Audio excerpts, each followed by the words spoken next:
Bwana we, picha yetu inaanza akionekana Kayla na Tony wakiwa katika mapenzi, lakini kutokana walikuwa wanasumbuliwa muda mwingi kupata mtoto, lakini hapa wanapata ugeni. Nyumba inatetemeka na kutikisika, wanaona mwanga mwekundu na moshi ukifuka. Mwisho wa siku wanakuta mtoto wa kiume, na huyu mtoto wanamlea bila kujua mtoto huyu katokea wapi. Miaka 10 baadaye mama anamtafuta mwanawe wa kumlea, kwa sababu kwa muda mwingi walikuwa hawana mtoto.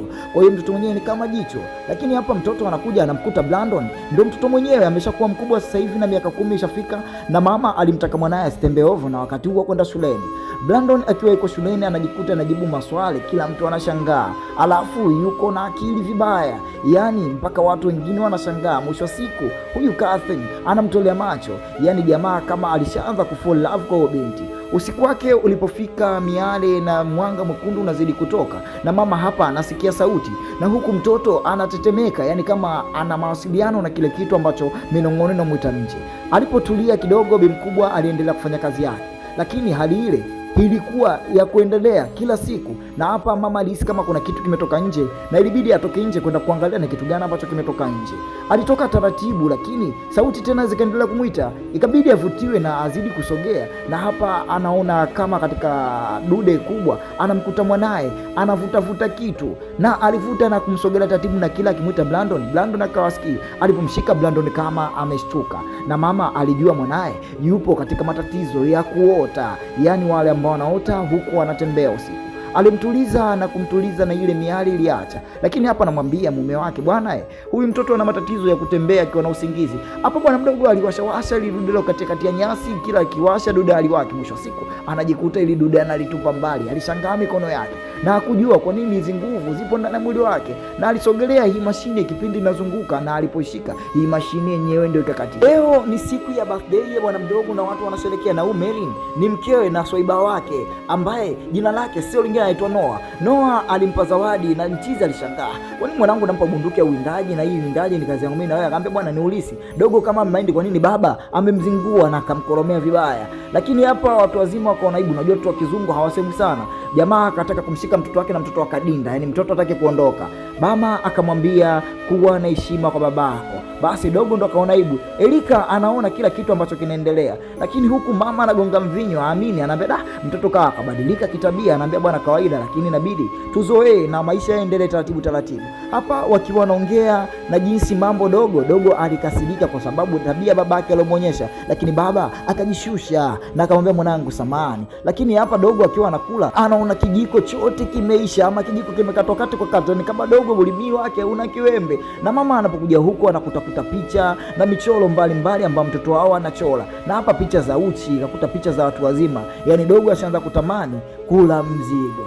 Baba alipotoka naye huko akiwinda, akimwambia bwana, hakika ushakuwa bwana sasa kijana, kwa hiyo inabidi utafute demu aanze kujifunza mambo fulani. Yani baba akataka kumweka akili yake mtoto wake ikae sawa, kwa sababu alimwona mwanae sasa hivi ashakuwa na tamaa. Hapa sasa usiku kuna watu wapo katika hema wametulia, na mama hapa alitoka, na dogo hapa taratibu ananyatiwa kama kuna mtu alimuona ameingia. Dogo baada ya kuambia maneno yale ilibidi amfuate demu moja kwa moja, ikiwezekana apige show, ikiwezekana achachue, lakini sasa wote ni watoto wadogo. Dada anashangaa, mbona kama kuna ugeni hapa? Anamuona Glanda anapiga kelele, mama, kuna mtu dirishani pale. Mama alipoangalia huyo mtu hajamuona, lakini demu alisema ni yule mtoto wa jirani yetu Glaton. Mama huku anamtafuta mwanae yuko wapi, mara ghafla anageuka nyuma, anamkuta katikati ya msitu. Anambia mama, usiogope, hakuna kinachoharibika. Asubuhi dogo anachola michoro ambayo haijulikani hata imetokea wapi. Mama anasema mwanangu bwana sasa hivi tabia zake mumzoee, lakini hapa mama anakuja anamkuta anachola michoro ambayo hata mwenyewe hajui.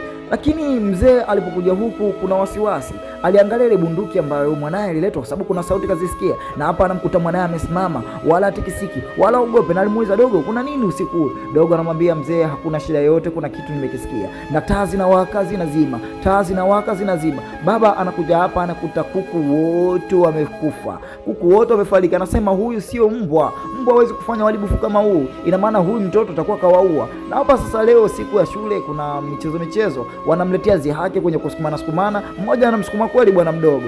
Umeona? Sasa mwalimu kama alichukia, alimwambia ubinti, bwana hakika mshika mkono wa jamaa na umwamshe, hakuwa wewe ndio ulomsukuma. Sasa kipindi anampa mkono, dogo naye akamfanya makusudi, akamvunja mkono pale pale. Wakaletwa mpaka kituo cha polisi na kesi ikaongeleka, lakini kutokana huyu ni mtoto mdogo hawezi kufungwa, kesi ikamlinda, sheria ikamtunza, kwa sababu mtoto akiwa chini ya umri wa miaka 18 haruhusiwi kufungwa. Kwa wazazi wakaongea kesi, na mwisho wa siku akamaliza kesi, na huku wazazi wake wakaendeleza kesi. Huyu mtoto kabadilika, huyu mtoto ashakuwa fisi. Kwa hiyo tunafanyaje huyu mtoto? Unajua kama huyu mtoto sio mtoto wa kawaida, tulimokota. Sasa mtoto huyu asije katuletea madhara hapa. Taa na mianga na miale inawaka ndani ya chumba kikubwa. Huyu mtoto alikuwa hajijui kama yeye ni shetani. Mama anajikuta yupo katika kibarua kizito, mtoto yuko juu, mama anamshuhudia mwanae na mwanae anadondoka chini. Anakuja hapa sasa, mama anaanza kumwambia, hakika kweli tulikokota, wewe sio mtoto wangu wa kukuzaa mimi mwenyewe kutoka katika shina langu, kwa hiyo nimekulea tu, na wewe kama ni zawadi ambayo umetoka kwa Mungu, kwa hiyo najivunia kupitia wewe mwanangu, nakupenda sana, tafadhali. Sasa mtoto leo anajijua kama yeye sio mtoto halali kutoka katika tumbo la umama, na huyu mtoto anajijua kama yeye ni shetani. Mizuka, macho yanawaka, macho yanabadilika, macho yanatoka mwanga hatari, huku watu wanachezea laptopu zao mpaka laptopu zinazimika, na mtoto kufumba macho kufumbua, yuko mbele yake anamuona, anamwambia nimekuletea ua, hakika nakupenda sana, hakika moyoni mwangu sijielewi, moyo unanidunda sana ningekufikiria, hakika nakupenda sana. Dogo ana approach, lakini huyu mama yake na huyu mtoto wake anakuta alama nyumba nzima. Ina maana katika hili jengo lao ambao wanafanya biashara hawa watoto, taa zinawaka zinazima, na umama vigae vinamdondokea machoni. Kipindi anavitoa anahisi kama kuna mtu anamfanyia shere, yaani mtu huyo anamchezea shere, si mwingine. Dogo alikuwa na tabia ya kuja kula mizigo bila kupewa, ama kula mzigo kwa nguvu. Mama anajitahidi kujipapatua, lakini dogo anafungua kwa nguvu zake, na hapa amevaa maxi, na mwisho siku amlembe hukanchili anamulia mbali. Sasa hakuna mtu yote anayejua, na maaskari walipokuja, dogo kama sio yeye ambaye amefanya tukio, na watu walipoangalia vizuri, Jerafu alipoangalia anaona nembo ya hatari. Hii nembo imeandikwa, na hii nembo ni siri. Sasa kuna mtu hii nembo alishaiona katika daftari, ni huyu dada hapa, alishaiona kipindi mtoto anachora hizi nembo. Kwa hiyo yeye dogo alijifanya kama chochote ajui kinachoendelea, yeye si tenda dhambi. Mwalimu anamuuliza, anambia unajua kwenye mgawa mtu amekufa na kuna nembo kama ya kwako? Akamwambia hapana, mimi mwenyewe sielewi. Mama aliporudi usiku hapa hana moja wala mbili, na udogo kama kawaida alimfuata. Umeelewa? Akamwambia mama, mimi bwana natoka. Kwa kama natoka hakuna kitachoharibika, kwa hiyo ninatoka alafu nitarudi, kwa sababu naenda kwa anko fulani bini fulani. Lakini mama huyu wasiwasi ilimjaa, kwa sababu anaona vitu fulani. Kabidi achukue simu kumpigia huku simu shoga yake, ambaye yeye ndiye ambaye anamiliki huyu mtoto. Umenelewa? Ama swaiba ambaye alitaka kumpa bunduki. Akamwambia kwa nini mamako ulikuja kufuata nini hapa? Inabidi amtoe na ile goo lake, amwambie bwana hakika usiku nenda nyumbani.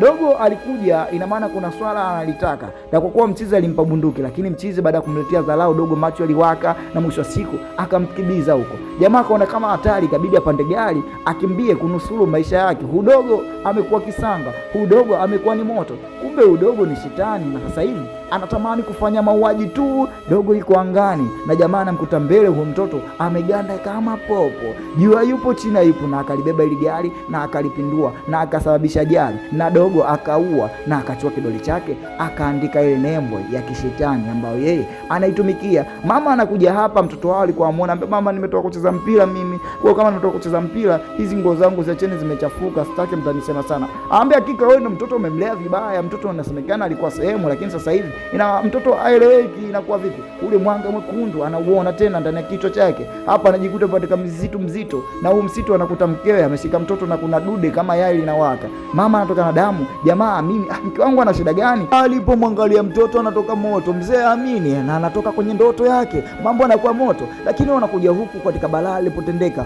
anakuta watu wanalia, na udada anaongea kwa ishara, anawaambia hakika mwanetu Noah au mshikaji wetu amekufa. Na dogo anajikaosha kimya, kama ajui alichokifanya, kama ajui alichokitenda. Baba kama anashtukia, lakini anapotaka kumzuia dogo anamtupa. Mama anamwambia hatari huyu mtoto.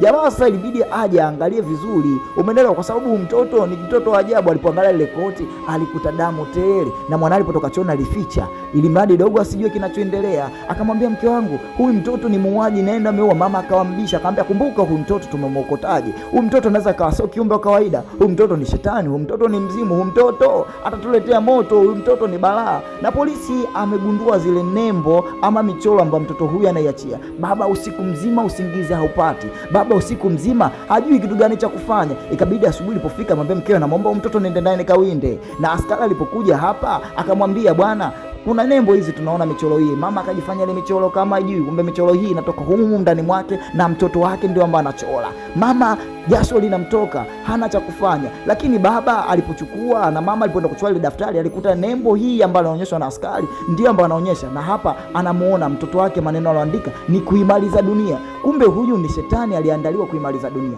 Huku mshua alipomchukua mtoto akataka kumpiga risasi, na alipompiga risasi ya kichwa, risasi imedunda. Baba akakoki tena ili baada muue mwanae wa kumzaa ama mwanae wa kumlea. Huyu mwanae alikuwa anakwepa kama kipepeo, alikuwa anakwepa kama vile kishada. Baba akaanza kutetea maisha yake, lakini hapa bwana mdogo anamvumia baba yake na kumdhuru kwa kumchoma macho na kumunguza na macho yake makali ya kishetani, na baba anakufa pale pale.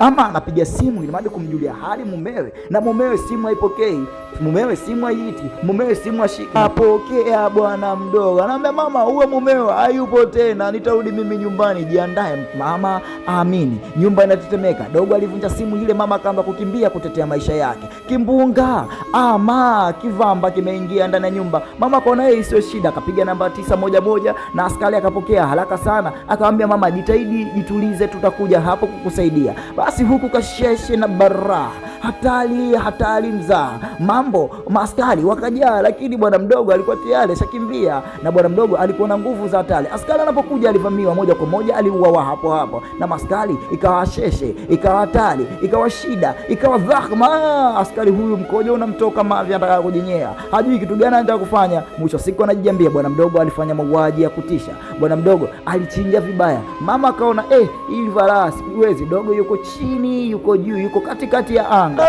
Ni achichi, dogo anatembea katika spidi ya hatari, aliua mama huko, anataka kudondoka, akajishikilia taratibu kwenye gorofa, akajacha tayari chini.